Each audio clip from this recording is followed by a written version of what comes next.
วิดีโอนี้สร้างขึ้นมาเพื่อความมวลซื่นและนี่เป็นเพียงภาคส่วนหนึ่งของวิดีโอเต็มถ้าท่านได้เห็นวิดีโอนี้แล้วหลับหูหลับตากรุณากดไลค์กดแชร์กด Subscribe กดกระดิ่งแจ้งเตือนเพื่อที่จะบ่พลาดวิดีโอใหม่ๆของพวกเราเด้อติ๊งติ๊ง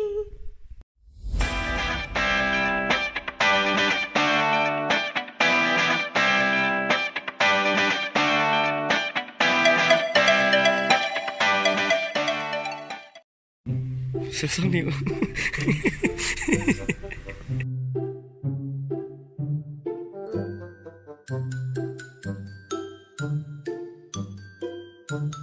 เดี๋ยวเห็นหน้ามันมาคือหมดทางข้างกันไหม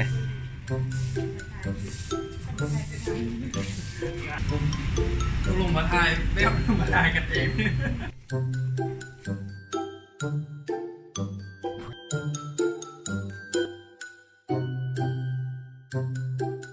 ชินชินชินชิน